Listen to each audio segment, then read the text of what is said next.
अक्सर स्टूडेंट मुझसे पूछते हैं कि सर बताओ ये होल्डिंग कॉन्टैक्ट है क्या। और वाकई में मैं समझता हूँ कि होल्डिंग कॉन्टैक्ट बहुत से इलेक्ट्रिकल इंजीनियरिंग कर रहे छात्रों को समझ में नहीं आता है। होल्डिंग कॉन्टैक्ट, ठीक है, तो आज हम उसको समझने का कोशिश करते हैं। ये एक बहुत इंटरेस्टिंग है। अगर ये क्लियर हो गया तो आप समझो कि आने वाले जितने भी ड्राइंग्स हैं वो सारे ड्राइंग्स आप समझ सकते हो बहुत ही ज़्यादा इजीली। तो ये देखिए, ये DOL सर्किट ही है, डायरेक्ट ऑनलाइन सर्किट स्टार्टर है ना। ये RYB क्या है? ये बस है। बस मतलब क्या? वो वाली बस नहीं जो चलती है रोड पे। ये बस मतलब पीछे एल्युमिनियम की पट्टी होती है, एल्युमिनियम या फिर कॉपर की भी हो सकती है, उसमें RYB तीनों फेज आ रहे होते हैं और MCC का हर मॉड्यूल, हर फीडर उससे जुड़ा होता है। तो ड्राइंग देखकर आपको इजीली समझ में आ रहा है ना। यहाँ पे RYB तीनों इस आइसोलेटर तक आ रहे हैं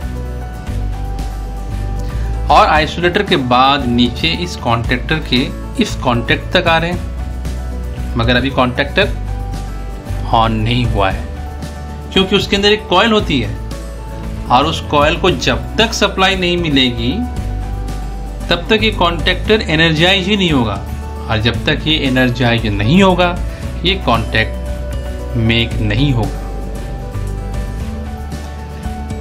और इस कॉन्टैक्टर को सप्लाई देने के लिए जो वायरिंग होती है उसी को कहते हैं control wiring, control supply, control wiring. तो ये हो गया पावर सर्किट RYB जो मोटर को चलाने के लिए है, और ये कॉन्टैक्टर तक उसको एनर्जाइज करने के लिए जो सप्लाई आनी है उसे हम क्या कहेंगे? कंट्रोल सप्लाई, जो कि कहाँ से घूम कर आएगी वो हम देखेंगे अभी। तो इस कॉन्टैक्टर के ऑन होते ही 3 फेज सप्लाई इस ओवरलोड से होते हुए इस मोटर को चली जाएगी और हमारी मोटर जो है वो घूमने लगेगी उसको, क्योंकि पावर मिल रही है। अब इसमें ओवरलोड कैसे काम करता है आप लोगों को हो सकता है बहुतों को समझ में नहीं आया होगा अभी तक, लेकिन आपने देखा है। कहाँ देखा है? आपके घरों में जो आप प्रेस यूज करते हैं, प्रेस जिससे कपड़े प्रेस करते हैं ना, उसके अंदर भी तो यही है। ओवरलोड के अंदर मेटालिक स्ट्रिप होते हैं जो करंट की वजह से फैलते हैं। तो किसी भी चीज़ में यदि कोई परिवर्तन हो रहा है तो हम उसका स्विचिंग में यूज़ कर सकते हैं। तो बस इसी बेस पे हमने वो एक स्विच बना डाली जो कि उस प्रेस की सप्लाई को कट कर देती है। और उसके अंदर भी आपने देखा होगा सिलेक्शन के लिए एक नॉब होता है, सूती कपड़े के लिए अलग, नायलॉन के लिए अलग, रेशमी कपड़े के लिए अलग होता है ना। और आप उसको घुमाकर उसकी सेटिंग करते हो, उसका सिलेक्शन करते हो। तो ओवरलोड रिले में भी यही है, उसके अंदर भी करंट की सेटिंग की जाती है। ये सेटिंग कैसे होती है? वो स्प्रिंग को एक टेंशन देता है और उस स्प्रिंग की टेंशन की वजह से उसका बाई मेटालिक स्ट्रिप जो है कॉन्टैक्ट को मेक या फिर ब्रेक करने के लिए थोड़ा सा टाइम लेता है। उसकी एडजस्टमेंट यही है, सिंपल। उसके नीचे देखो आप, एक फेज में ये क्या लगा हुआ है? ये CT है, करंट ट्रांसफार्मर।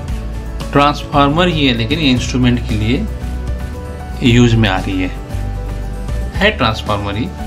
तो होता क्या है, मान लिया इसमें बहुत ज़्यादा करंट फ्लो कर रहा है, 30 एम्स मान लिया। तो 30 एम्स को यदि हम डायरेक्ट मीटर से कनेक्ट करेंगे तो होगा क्या? मीटर डैमेज हो जाएगा, क्योंकि इतना हाई करंट ये लोड नहीं ले सकता। तो हम क्या करेंगे हम एक CT लगाएंगे। CT में क्या है? प्राइमरी करंट के प्रोपोर्शनली सेकेंडरी में बहुत ही कम 1 या 2 एम्स फ्लो होता है। तो उतना करंट हम इस मीटर को दे सकते हैं। ये मीटर उसे बर्दाश्त कर सकता है और उसमें कैलिब्रेशन इस तरह से की जाती है कि ये पता चल जाता है कि इसके प्राइमरी साइड में यानी मेन सप्लाई में कितना करंट फ्लो हो रहा है। इजी, समझ में आया? अब देखो हम इसकी कंट्रोल वायरिंग को समझते हैं। फेज और न्यूट्रल 110 सप्लाई, 110 सप्लाई मैं इसलिए बोल रहा हूँ कि ये जो कॉन्टेक्टर है, जो हमारा मेन कॉन्टेक्टर, उसको जो सप्लाई जानी है उसके कॉइल के हिसाब से हम सप्लाई देते हैं। तो इसके अंदर का कॉइल कितना का है? 110 वोल्ट, इसको सप्लाई चाहिए। तो न्यूट्रल हमने कनेक्ट कर दिया यहाँ पे, और फेज को हम डायरेक्ट कनेक्ट नहीं करते हुए सबसे पहले लाते हैं यहाँ पर। ये क्या है? ये आइसोलेटर है, और आइसोलेटर के साथ ही उसका एक ऑक्सिलरी कॉन्टैक्ट भी है। वो कब ऑन होगा? जब हम इस आइसोलेटर को लाइन में लेंगे। तो इस आइसोलेटर को लाइन में लेते ही उसका ये एनो कॉन्टैक्ट, जो ऑक्सिलरी कॉन्टैक्ट है, वो भी क्लोज हो जाएगा। क्लोज मतलब ऑन हो जाएगा। तो हम इसको लाइन में लेते हैं इस आइसोलेटर को इस तरह।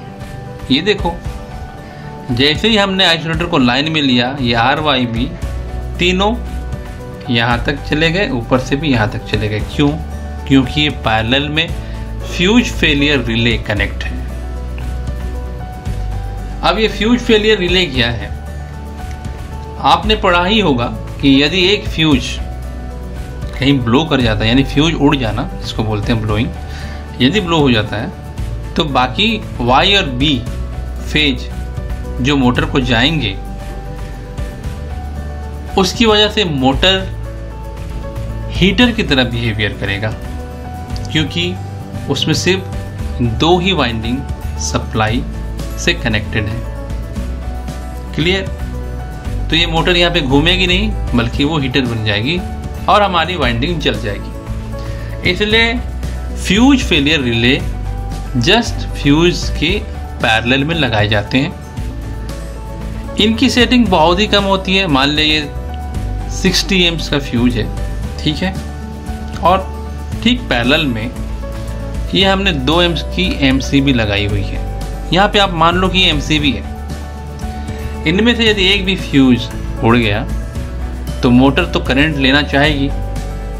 क्यों चाहेगी? क्योंकि अभी भी उसके जस्ट पैरेलल में हमारा फ्यूज फेलियर रिले वो कनेक्ट है। तो इस कनेक्ट होने की वजह से वो करंट जो यहाँ से पहले जा रहा था, वो अब इधर से जाने की कोशिश करेगी। लेकिन इसकी रेटिंग इतनी कम है, 2 एम्स 3 एम्स, कि ये फट से ये ट्रिप हो जाएगा।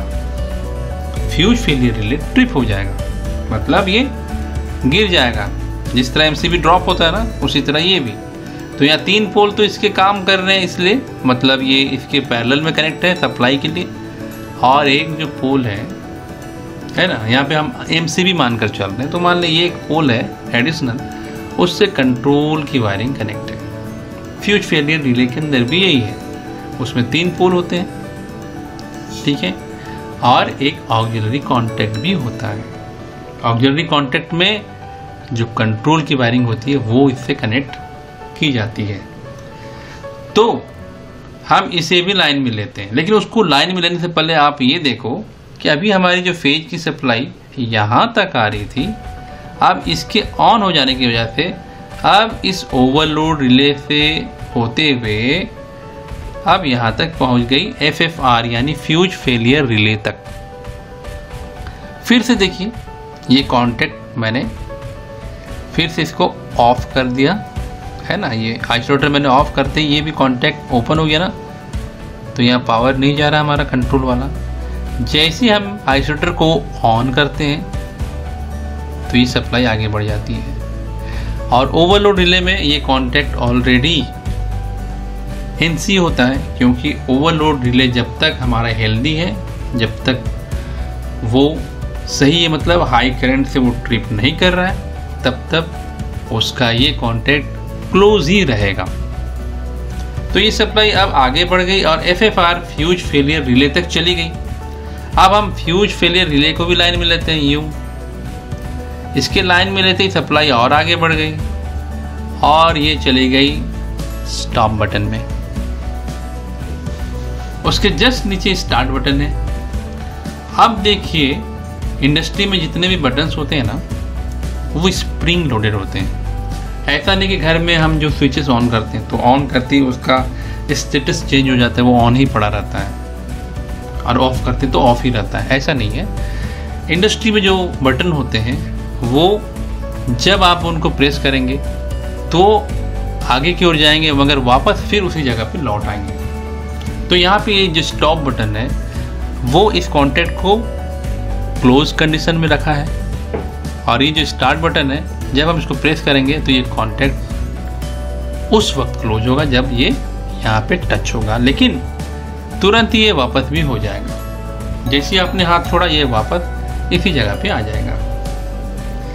तो ठीक है, हम इसको ऑन करते हैं, इसको प्रेस करते हैं, यूँ प्रेस किया, ये देखो आप सप्लाई आगे बढ़ गई और इस कॉन्टैक्टर को एनर्जाइज कर दिया। और इस कॉन्टैक्टर को एनर्जाइज करते ही ये कॉन्टैक्ट यहाँ सट गए और उनकी वजह से 3 फेज सप्लाई सीधे चली गई मोटर को। मोटर हमारी घूम रही है, मगर जैसा कि मैंने बताया कि स्प्रिंग की वजह से ये वापस आ जाएगी। तो वापस आते ही ये सप्लाई फिर कट हो गई, कॉन्टैक्टर को सप्लाई जानी बंद हो गई। तो होगा क्या, कॉन्टैक्टर फिर से कॉन्टैक्ट छोड़ देगा, डी एनर्जाइज हो जाएगा। तो क्या यहाँ एक इंसान को बैठा कर रखना पड़ेगा कि भैया तुम इसको दबा कर रखो ताकि हमारी मोटर चल सके? नहीं, हम क्या करते हैं कि इस कॉन्टैक्टर के साथ भी एक ऑक्सिलरी कॉन्टैक्ट है जो कि एनो है, ठीक है। तो हम क्या करते हैं कि यहाँ पे इसको यहाँ जोड़ देते हैं, ठीक है, एक एंड में, और दूसरे एंड से यहाँ जोड़ देते हैं। जोड़ते ही सप्लाई यहाँ तक पहुँच जाती है, ठीक है ना।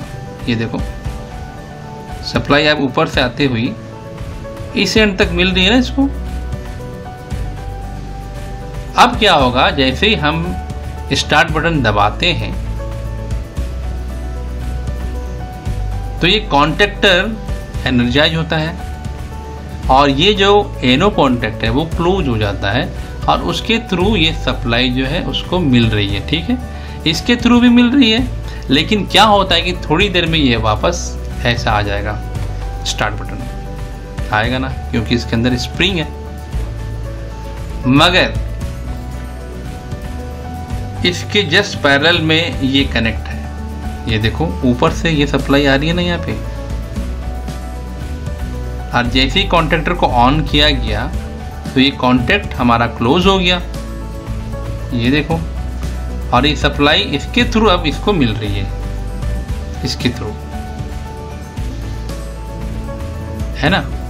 तो अब हमारा स्टार्ट बटन वापस अपनी पोजीशन लेने के बाद भी सप्लाई ये ऊपर से होकर इसके इसी कॉन्टैक्ट से होते हुए इस कॉन्टैक्टर को मिल रही है, और हमारा ये कॉन्टैक्टर ऑन कंडीशन में ही है, और तब तक ऑन रहेगा जब तक उससे पहले की सर्किट में कोई सा भी प्रोटेक्शन, चाहे वो स्टॉप बटन हो, चाहे फ्यूज फेलियर रिले हो, चाहे ओवरलोड रिले का ये कॉन्टैक्ट हो, चाहे ये आइसोलेटर का कॉन्टैक्ट हो, या फिर इसकी सप्लाई कट हो जाए, तब तक ये ऑन रहेगा। तो यही तो है होल्डिंग कॉन्टैक्ट। फिर से देखो, मैं बता रहा हूँ, इस तरह है हमारा, है ना। सप्लाई इसके थ्रू जानी है, इसके थ्रू जाएगी, इसको एनर्जाइज करेगी। हमने क्या किया कि स्टार्ट से पहले देंगे तो क्या होगा, सप्लाई उसके थ्रू भी जाएगी, क्योंकि यहाँ कनेक्ट है, ये लाइव है, तो इसके थ्रू जा रही है, इसके थ्रू जा रही है, और इसी के एक एनो कॉन्टैक्ट में हमने यहाँ पे लगा दिया, कनेक्ट कर दिया, ठीक है, और दूसरे एंड से ऊपर कनेक्शन दे दिया, जोड़ दिया, जो कि यहाँ पे इस कॉन्टैक्टर को एनर्जाइज करने के काम आएगी। ये सप्लाई इसके थ्रू जाएगी और इसको मिलेगी। मिलते ही कॉन्टैक्टर क्या कर रहा है, कॉन्टैक्ट बना रहा है, तो ये कॉन्टैक्ट भी बन गया ना, ये एनो है, अब क्लोज हो गया, तो सप्लाई अब इसके थ्रू इसको मिल रही है, ठीक है, ये इसके थ्रू मिल रही है, ये देखो आप, इसके थ्रू, ठीक है, इसके थ्रू भी मिल रही है, लेकिन इसके थ्रू भी मिल रही है ना। अब क्या है, दोनों ही सप्लाई मिल रही है ना, ये भी मिल रही है, ये भी मिल रही है। तो अब अगर इसको हम वापस भी ले लेते हैं तो भी एक सप्लाई जो है, ऊपर वाली सप्लाई इसको मिल ही रही है ना इसको। यही है होल्डिंग कॉन्टैक्ट। और मुझे लगता है कि अब आप होल्डिंग कॉन्टैक्ट को नहीं भूलोगे कि कॉन्टैक्टर कैसे होल्ड करके रहता है। तो मिलते हैं इसके बाद और भी बहुत सारे इंटरेस्टिंग हमारे इलेक्ट्रिकल डायग्राम्स हैं जो mostly MCC, PCC, HT panels और भी बहुत सारे पैनल्स में यूज होते हैं। लेकिन एक बार ड्राइंग का बेसिक फंडामेंटल यदि आपको समझ में आ जाएगा तो आप किसी भी पैनल में काम कर सकते हो। और मेरा यही काम है, आप लोगों को इलेक्ट्रिकल ड्राइंग समझाना, आप लोगों को इंडस्ट्री के लायक बनाना। आप जो पढ़ाई कर रहे हैं आपको आगे यही काम करने हैं, प्रैक्टिकली स्किल्ड होना है और उसके लिए ड्राइंग सीखनी बहुत ही ज़रूरी है। मिलते हैं नेक्स्ट वीडियो में, तब तक के लिए बाय, टेक केयर।